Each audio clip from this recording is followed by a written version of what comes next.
안녕하세요. 블록체인 개발 그리고 거래소 상장 컨설팅 체임 시스템즈입니다.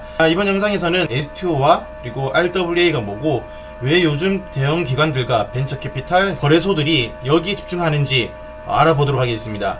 그 전에 현재 대한민국의 상황과 그리고 원화 가치가 앞으로 어떻게 될지 짚어봐야 할 필요가 있습니다. 앞으로 원화 유동성이 크게 증가될 예정이므로 원화 가치가 하락을 하고 물가는 크게 상승될 가능성이 매우 높아졌습니다. 그럼 원화 유동성이 얼마나 증가될지 한번 봅시다. 우선 지금 굉장히 시끄러운 전국민 25만원 지원, 이거 과연 한 번만 하고 말까요? 제 생각에는 이거 한 번만 하고 말 것 같진 않은데요. 한 번 지원을 하고 나서 몇 차례 더 지원을 하지 않을까 그런 생각이 듭니다.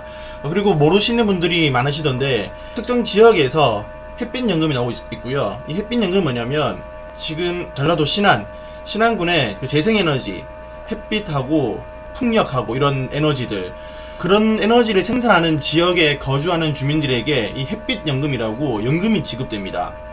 거기에 거주하고 있다는 것만으로요. 그리고 이것뿐만 아니라 이재명 대통령 그 전에 경기도지사로 있을 때 특정 지역에서 시범 사업을 했던 게 있습니다. 그게 뭐냐면 농촌 주민수당이라고 해서 농어촌 주민들에게 매월 수당이 지급되는 정책이 있었습니다. 이제 대통령이 되면서 아마 이 농촌 주민수당이 전국적으로 확대될 가능성이 있습니다. 이미 이제 이렇게 언론에도 나와 있고요. 농촌 인구가 약 194만 명인데 194만 명에게 농촌 주민수당이 매월 나가게 되게 되면 이게 예산이 좀 장난이 아니죠. 그리고 또 시끄러운 거, 부채, 채무자, 이 400만 명에게 빚 탕감이 있죠. 그리고 또 이것도 이제 또 시끄러워질 겁니다. 현재 노동계에서 2026년 인건비를 1,300원에서 11,500원으로 대략 한 14.7% 인상되는 거를 요구하고 있습니다. 이거를 받아들일지 안 받을지는 모르겠지만 아마 이번 정부에서는 이거를 100% 수용하지 않겠지만은 그렇게 생각됩니다. 하지만 아마 근접하게는 받아들이지 않을까라고 생각이 됩니다. 그리고 생각보다 이 20대들은 이걸 잘 모르더라고요. 그러니까 4대 보험이랑 퇴직금 부분이 이게 사업체 운영하시는 분들에게 엄청 크거든요. 물론 이게 사업체를 운영하지 않는 분들도 그 4대 보험은 다 내잖아요. 이게 엄청 큰데 이거 오른다는 거에 대해서 좀 인지를 못 하시는 젊은 분들이 좀 많은 것 같아요. 그리고 저 같은 경우에는 사업체를 운영하다 보니까 이 퇴직연금도 이게 무시할 그건 아니거든요. 그리고 이제 퇴직연금도 의무라서 일정 퍼센트만큼 채우지 않으면 벌금이 좀 나옵니다. 벌금이 1,000만원이었던가? 그게 딱 1,000만원이 그 업체 규모에 따라서 다른지 모르겠는데 저에게 날라왔던 공문에서는 올해 안에 퇴직연금 몇 퍼센트 채우지 않으면 벌금 1,000만 나올 거라고 고지서가 날라왔습니다. 이렇게 인건비가 올라가면 물가가 다 오르잖아요. 특히 이 부동산은 폭등합니다. 그래서 인건비 오르고 부동산 가격이 오르지 않았던 적이 없습니다. 이번에도 인건비가 오르면 무조건 부동산이 오를 것 같고요. 그리고 이번에 인건비가 오르는 그 노동부에서 요구하는 퍼센트가 굉장히 높기 때문에 이대로 수용된다면은 부동산도 엄청나게 가치가 올라갈 겁니다. 문제는 이미 지금 움직이고 있어요. 이미 부동산이 지금 움직이고 있고, 근데 없는 분들은 이걸 알아도 할 수가 없습니다. 지방에서 조그맣게 살 수 있겠지만은 사실 요즘에는 좀 똘똘한 한 채라고 하잖아요. 다주택자들을 좀 제한하다 보니까 그러면 결국에는 수도권밖에 없겠죠. 수도권은 그 일대인데 엄두 안 나죠. 엄두 안 나. 특히 젊은 분들은 그 엄두가 안 납니다. 그래서 이거를 해소할 수 있는 대안 중 하나가 바로 블록체인에서 STO와 RWA입니다. 블록체인에서 이제 부동산 투자는 STO와 RWA 둘 다 속할 수 있을 것 같고요. 또는 이게 어디에 초점을 두느냐에 따라, 그리고 법적으로 규제하는 것에 따라서 이 부동산을 이제 블록체인 상에 올리고 거래하는 것이 STO가 될 수도 있고 RWA가 될 수도 있을 것 같아요. 이거는 법 규제에 따라 다를 것 같은데 아직 아시다시피 전 세계적으로 이게 조금 모호한 경계선이 있습니다. 조금 더 디테일하게 가보면 부동산을 이제 분할해서 보유하게 하는 것은 뭐 RWA, 부동산의 소유권이나 수익권을 토큰으로 만들어서 증권처럼 거래하게 하는 것은 조금 더 STO에 속하는 것 같아요. 예를 한번 들어볼게요. 예를 들어서 오피스텔로 합시다. 오피스텔을 개발하는 개발사가 오피스텔을 이제 지었어요. 그리고 이거를 이제 분양을 해야 되겠죠. 분양을 해야 되는데 달러 환율이 상승을 하고 원화 가치가 이제 무너지면서 부동산 가격이 막 치솟았어요. 그리고 이제 그렇게 되면 일단은 보통은 정부는 대출을 규제화합니다. 그러면 이제 중상층 또는 그 이하에서는 도저히 이 부동산을 매입할 수 있는 그런 상황이 아니게 됩니다. 모아둔 돈도 없는데 대출도 안 돼. 뭐 그러면은 일단 오피스텔을 분양해야 되는 오피스텔 건축사, 뭐 개발사를 해야 되나요? 여기에서도 문제 생기죠. 분양을 해야 되는데 사람들이 돈이 없어. 분양이 안 돼. 그러면 이거를 해소할 수 있는 방법 중에 하나가 이 RWA와 STO입니다. 이 이제 부동산을 토큰화해서 분할하는 거예요. 예를 들어서 오피스텔 크게 지으면 막 101호, 102호, 103호 이렇게 있을 거 아니에요. 그럼 101호를 한 홀을 한 만 개로 쪼개버린 겁니다. 지분을. 그래가지고 예를 들어서 101호가 10억이었다면 이제 만 개로 쪼개면 한 개당 한 10만원 정도 되겠죠. 그러면은 10만원으로 만 명에게 한 개씩은 팔 수 있는 거예요. 그러니까 투자자가 10만원이 있으면은 101호를 만 개로 쪼개고 그 만 개 중에 한 개를 10만원에 살 수 있는 거예요. 물론 뭐 내가 100만원 있으면은 10개를 살 수 있겠죠. 10개의 지분 또는 뭐 10개의 토큰, 이거를 토큰으로 쪼갰으면 뭐 또 지분이니까 뭐 지분이라고 표현해도 될 것 같네요. 그러면은 개발사들은 조금 더 원활하게 부동산을 팔 수 있겠죠. 그러면 여기서 또 이제 물음표가 나옵니다. 그럼 여기서 어떻게 투자자들이 수익을 만들 수가 있지? 토큰으로 사서? 그런 의문이 들잖아요. 두 가지를 알려드릴게요. 또 뭐 방법은 여러 개가 될 수 있습니다. 그리고 이 두 가지가 또 다른 방법으로 파생될 수 있긴 한데 일단은 크게 두 가지 방법입니다. 일단 첫 번째로 이 오피스텔 개발사가 부동산을 이제 조각으로 팔았지만 이것을 이제 한 호수를 또는 이제 전체를 재분양하는 권리를 이 오피스텔 개발사, 분양사가 가지고 있다고 칩시다. 그러면 이게 재분양이 되었을 때 현재 가치가 10억인데 재분양이 되었을 때 20억에 매도를 했어요. 그러면 이제 2배가 늘었죠. 그럼 이 재분양 수익을 이 조각 구매한 투자자들에게 다시 배분하는 겁니다. 그러면은 한 개를 10만원에 구매한 투자자는 20만원을 받게 되는 거죠. 물론 이제 이 사람이 한 개가 아니라 뭐 100개를 샀다. 그러면은 뭐 1000만원을 투자해서 2000만원을 받게 되는 겁니다. 그리고 이 오피스텔이 매각되기 이전에는 보유한 이 토큰 조각들, 이 토큰들을 거래할 수도 있겠죠. 뭐 이 거래하는 거는 개발사가 거래 플랫폼을 제공하든지 뭐 아니면은 개인과 개인이 유저들이 알아서 거래할 수도 있을 것 같네요. 그리고 두 번째 방법은 오피스텔을 임대를 내줘서 수익을 나누는 구조입니다. 조각 투자자들이 있어요. 그런데 이거를 뭐 임대해주는 권리는 이제 오피스텔을 판매한 이 개발사가 있다고 칩시다. 그리고 이 개발사가 운영 대행을 하는 거겠죠.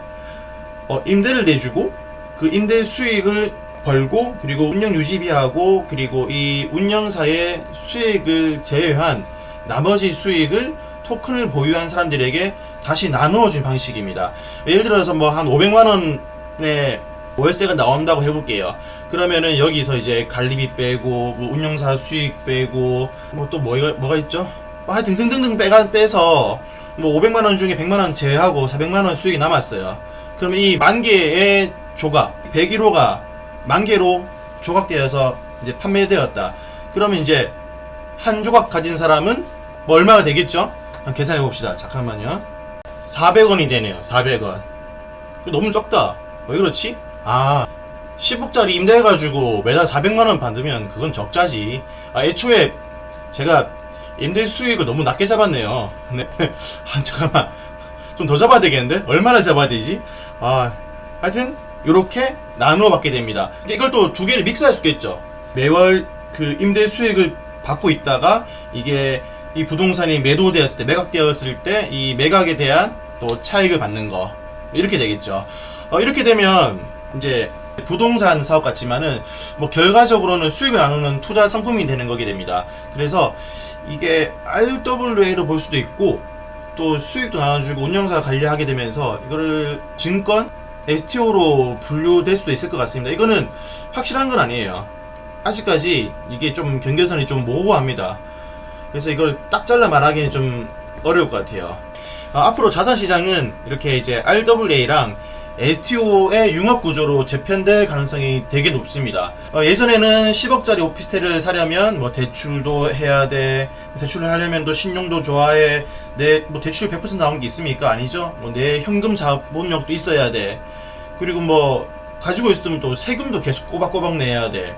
그리고 임차인이 없으면은 그냥 계속 관리비만 나가다가 그 관리비랑 세금 다 감당 못하면은 오우 뻑 나는 거죠. 그런데 이 이제 부동산이 이제 블록체인의 토큰화가 되게 되면 이제 뭐 10만원만 했어도 내가 부동산의 그 일부 조각을 가지고 쓸 수가 있고, 그리고 뭐 세금 안 나가죠. 그리고 꼬박꼬박 나한테 이자 수익 들어오죠.